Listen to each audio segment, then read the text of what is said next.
Welcome to ReelfishingUK. This video here just shows you basically the surface rig that I use.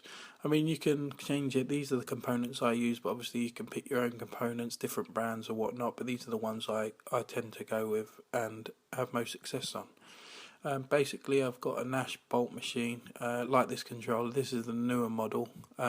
The old model was immense. I haven't really used this much, but I am going to be giving it a go.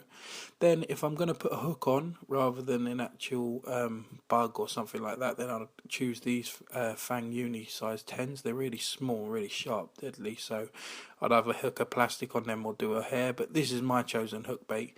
It's just one of the new Nash floater hook baits, which looks wicked in the water. Anyway, you start off just by simply threading your main line through your controller after it's through the rod eyes and whatnot. So then your controller's onto your main line. Next, all you're going to do is tie a swivel onto that.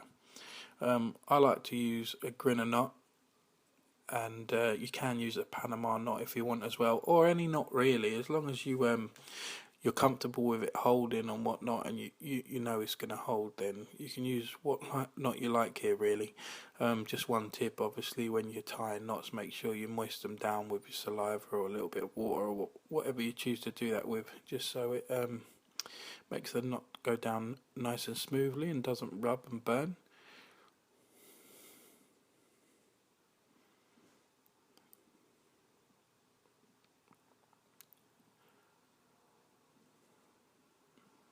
Yep, so as you can see, I've just done that. Just a quick thing, a little bit knotted at the top, just kink that out if it's there, like I'm doing now. And then all you do is just pull it down nice and tight.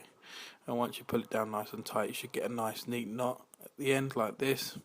Pull on it, make sure it's not going to give or anything, make sure it's nice and tight.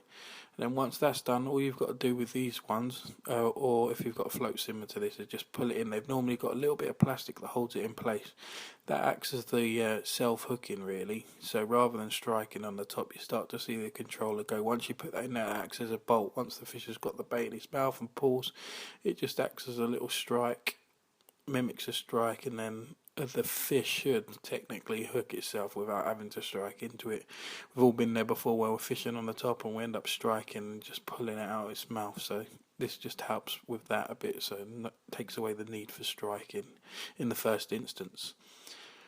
Here's the hook link material I chose to use. It's a Zig Fluoro from Nash.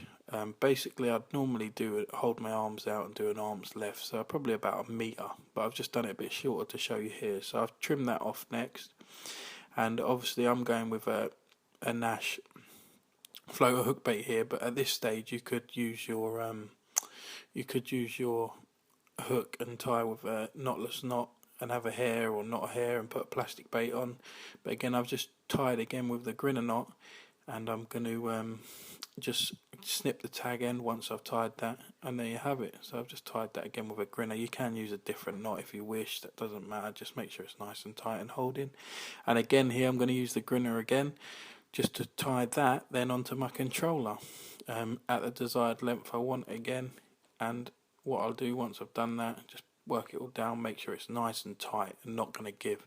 I don't want it to give. I check that all on the bank. Last thing I want to do is check it in the water when a fish takes it, so just make sure it's nice and tight and not going to give.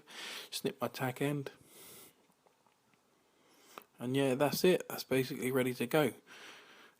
That's my general setup. Normally I have it a bit longer, but done it short just to show you guys. But the great thing about these new floats, which I like the idea of, is the foam in the top of them.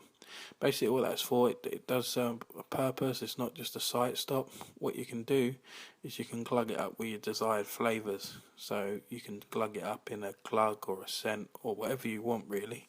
Glug it up, stick it back in. The water, there's a little holes underneath, the water flow through that, and obviously the attractant will leak into the water around the area of your hook bait and whatnot. That's it really. But another little tip, on your hook link and material, you could coat in a little bit of Vaseline. It would just help it to float on the water. That's it really. I did get out and managed to give this rig a go 3 days ago, and actually had one fish off the top and actually lost one as well. But our friend at ReelfishingUK, Mike's been out quite a lot doing a bit of surface fishing with a very similar rig, just using the different way, using a fake biscuit rather than a floatable hook bait like this.